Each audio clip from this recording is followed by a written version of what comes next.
This morning I'm going to ask for Dean Narromine from the Bureau of Meteorology to give an update on the events overnight and what we're expecting for the next 24-48 hours.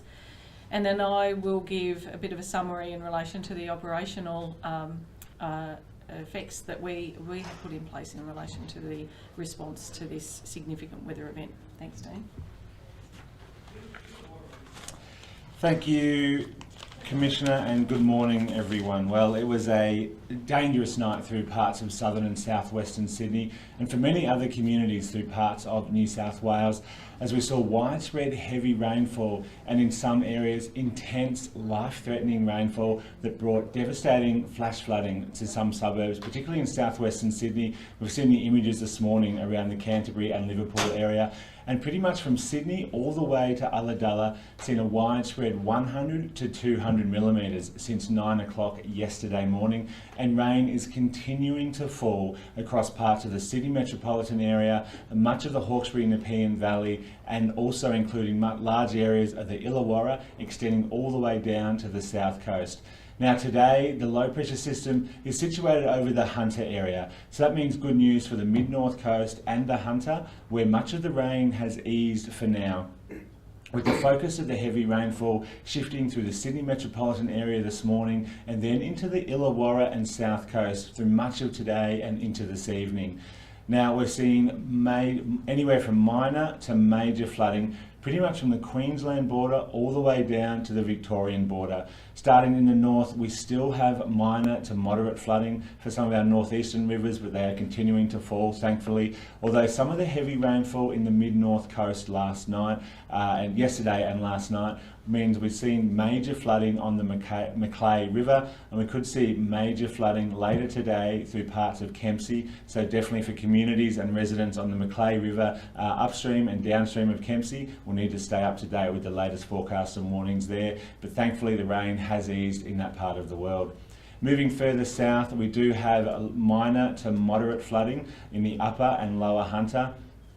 And we also have major flooding also occurring on the Wollumbai Brook River around the Beluga area. We're going to see some of that water continue to move downstream as well later today. So residents there will need to stay up to date with the warnings there. But again, thankfully, most of the rainfall in the Hunter area has eased. Now moving further south into the Sydney metropolitan area, where we saw widespread 50 to 150 millimetres since 9 o'clock yesterday, most of that falling overnight with some intense thunderstorms that occurred through our southern and southwestern suburbs, particularly around the Canterbury, Bankstown and Liverpool area. We saw major flooding on the Georges River overnight last night. That looks to have peaked, but we're still experiencing moderate to near major flooding around the Liverpool area.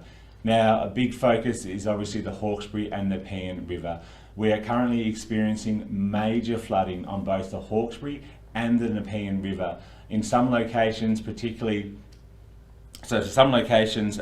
around the Upper Nepean, Menangle River, where we've seen, Menangle Bridge I should say, we've seen levels similar to 2021 and exceeding those of March last year. Now around Windsor, Sackville and North Richmond, we're seeing major flooding also occurring at these locations.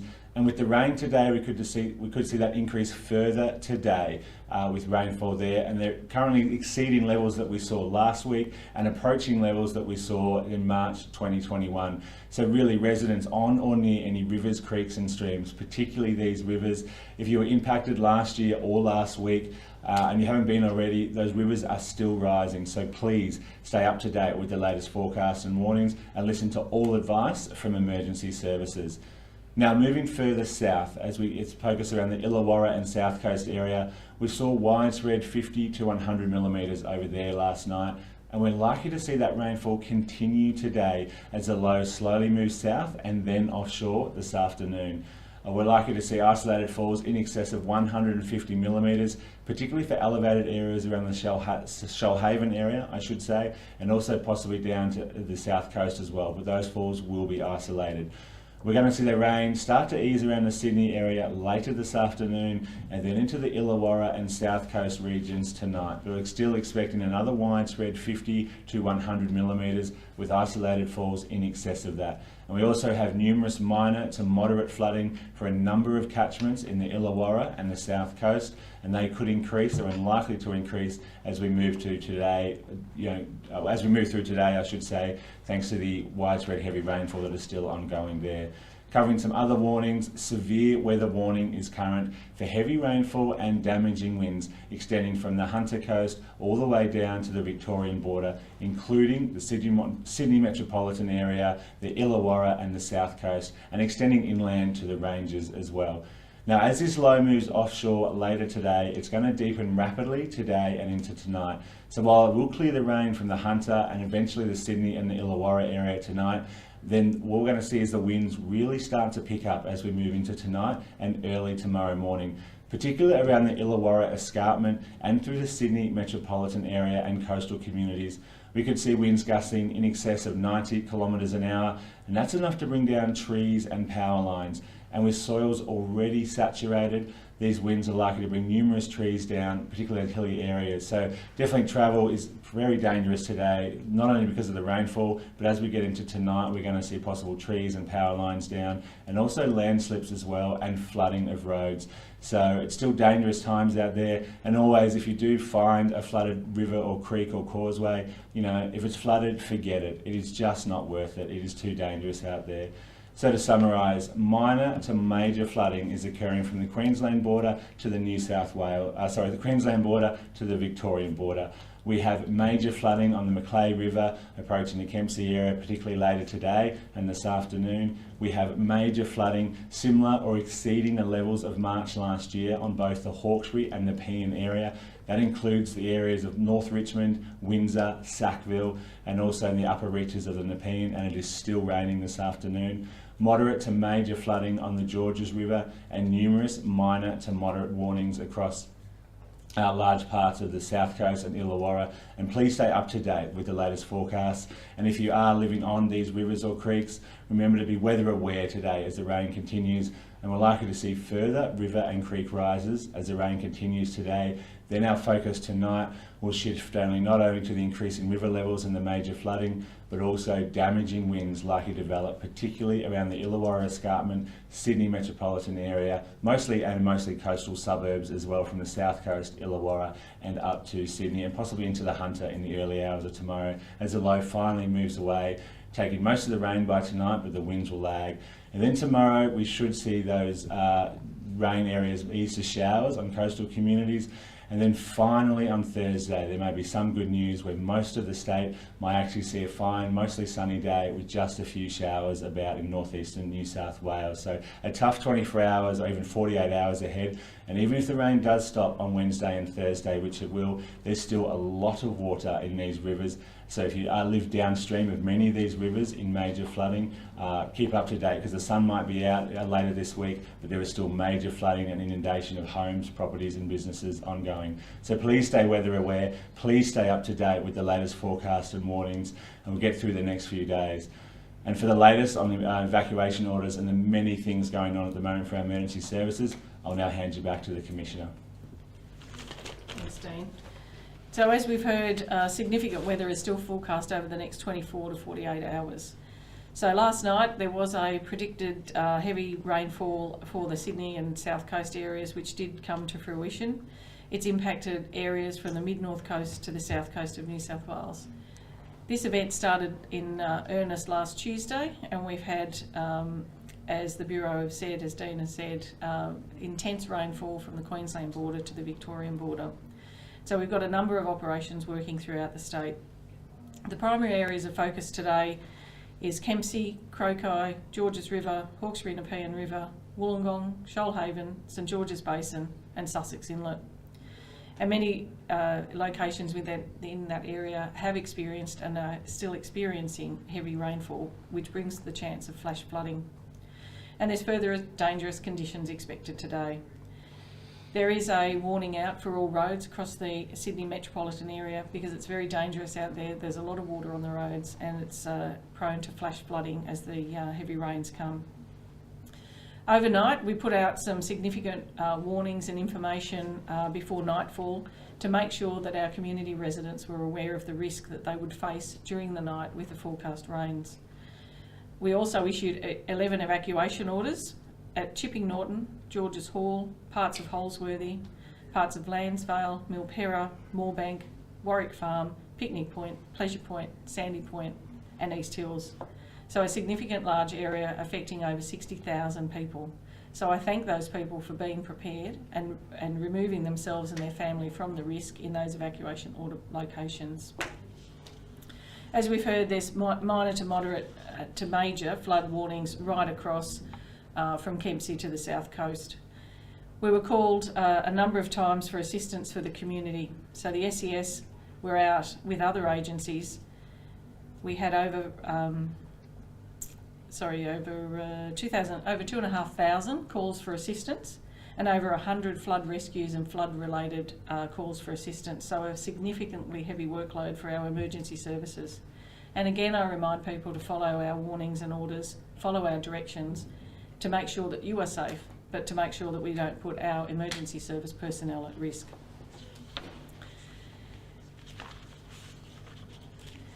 Moving back up to the Northern Rivers, we still have significant operations in place up there.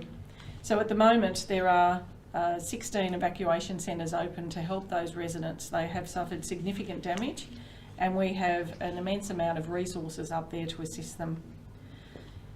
At the moment we also have around 800 people in emergency accommodation and as they go, the process is as they go into the evacuation centres, the areas are open and they may be able to return to their homes or they will be assisted to find that short-term accommodation. We've also completed over 5,500 building impact assessments where there are 2,500 homes or premises that are non-habitable. And so there's significant damage up there. We have to complete tens of thousands of damage assessments. Again, we will be out there in the community having a look at what the damage is and making sure before people can go back into those areas that it is safe. It's important that they have sewerage, it's important that they have water. And once we declare areas safe, it's the intention and the process that we will hand over to the recovery arm of government. But we are working together seamlessly to make sure that we are up there resupplying and assisting the communities in those areas that are impacted. Many roads are still unpassable. And so we rely on our aviation assets, our helicopters and our boats to get into those communities. Many areas are affected by a break in communication, so we're working with the Telco Authority to get that communication back on and to get power back on into those areas. There are recovery centres being opened by the recovery operation where people can go and seek assistance in relation to government assistance. We understand that people who have been evacuated from their homes have had some intense damage to their homes and their livelihood, and we want to make sure that once it is safe that they can get back and start and continue on in the clean-up operation that has started.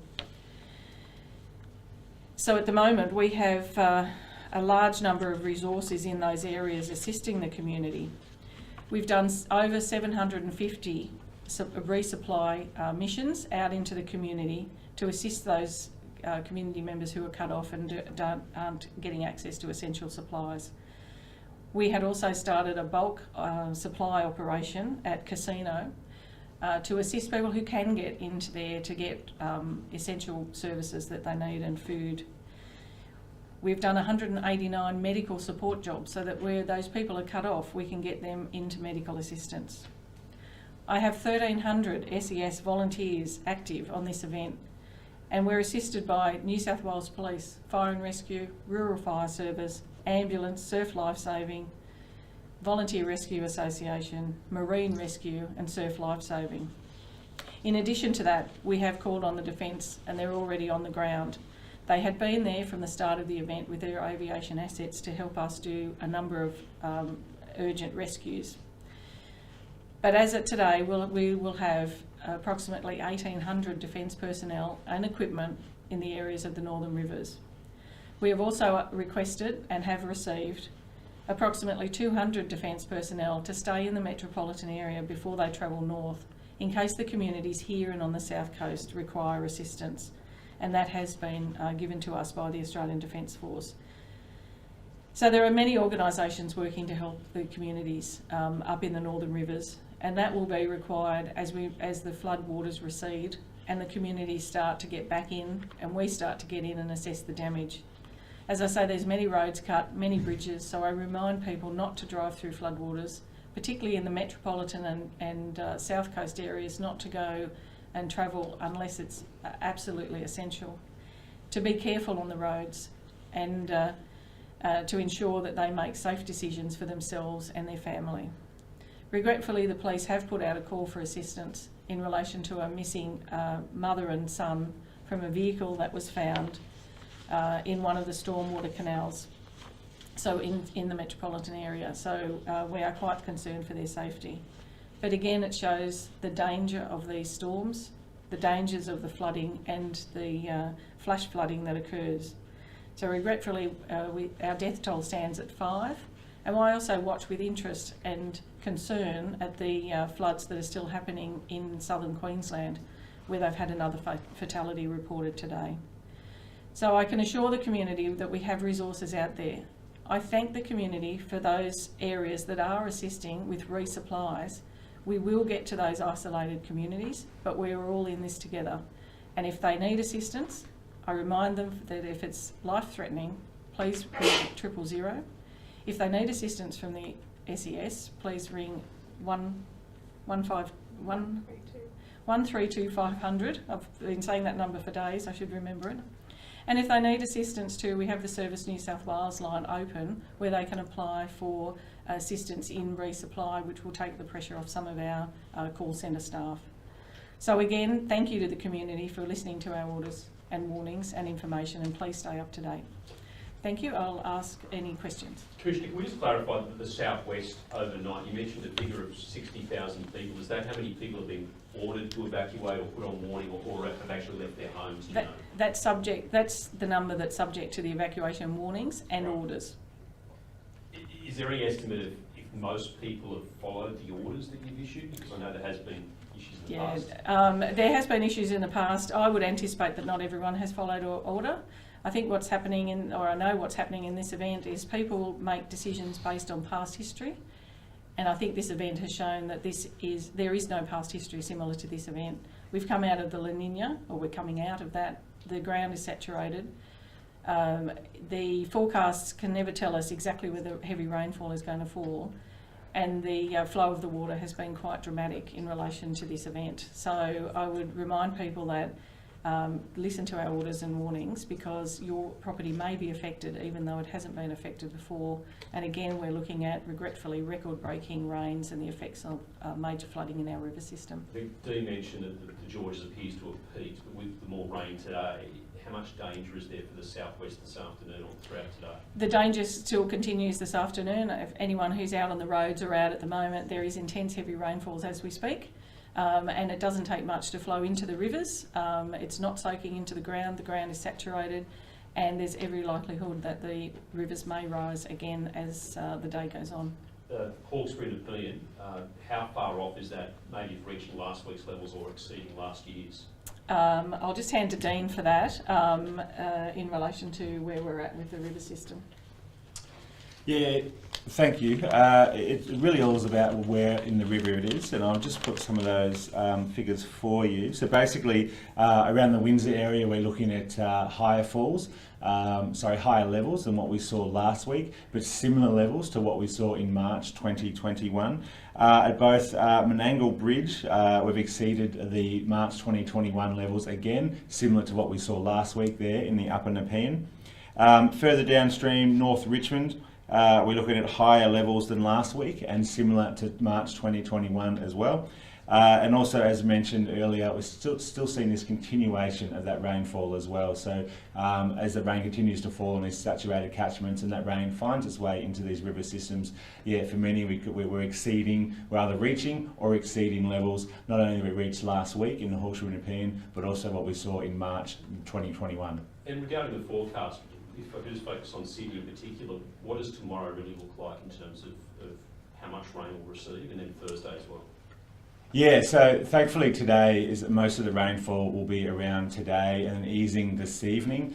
We still got very lot of rain this morning. That's going to continue into the early afternoon, and as the low continues to track south, we'll see one last burst of rain during the afternoon and evening, and we may see that break up in the evening and overnight hours. Now, from a rain perspective, tomorrow most of the rain will be out of the Sydney metropolitan area, and that might be just only a few coastal showers about. And then as we move on to Thursday, it might actually be our first dry day in the Sydney area for over 2 weeks. I think yesterday or today was around the 16th day in a row of rainfall in the Sydney area. We all know it's been so wet across much of eastern New South Wales, including Sydney.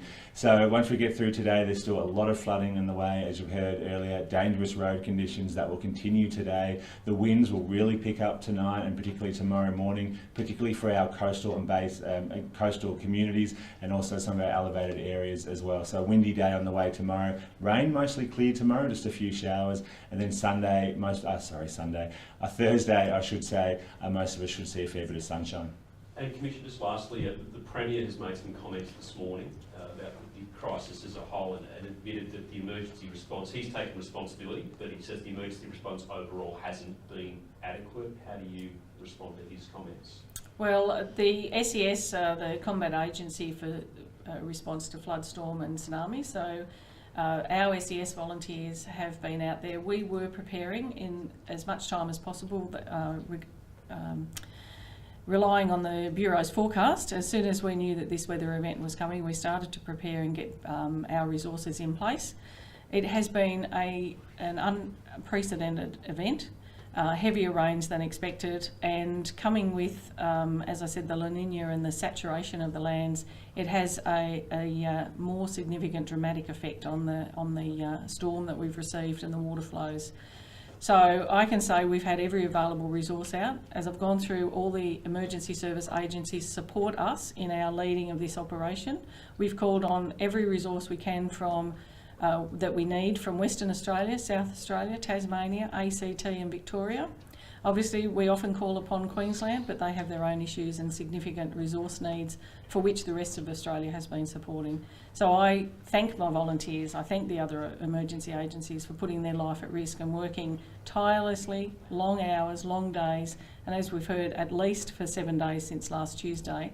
I've had volunteers out there who have lost their homes to these floods in the Northern Rivers District, and they are still out helping the community, and we will continue to do so. Once this crisis is over, is there an argument, or would you propose a dramatic increase in resources for the SES, given that it's such a smaller organisation than the RFS, for instance? I don't think there's any government department that would not say they need more resources.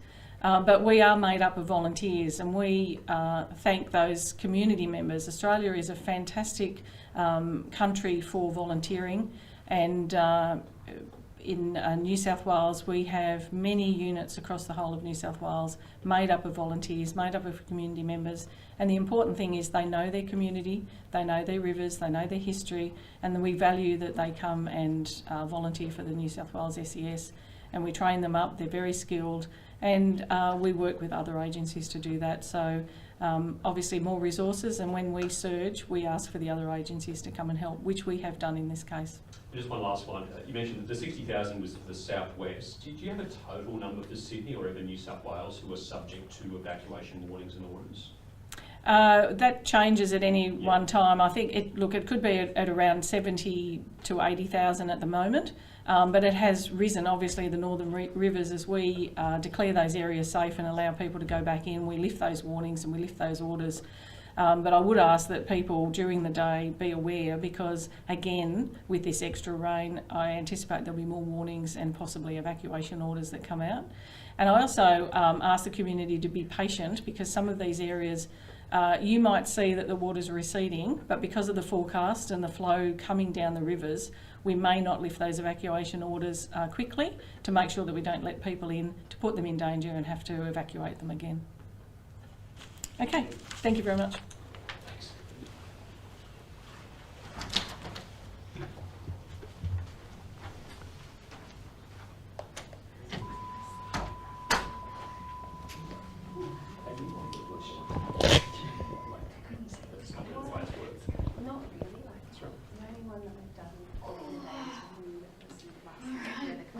Yeah. takes it really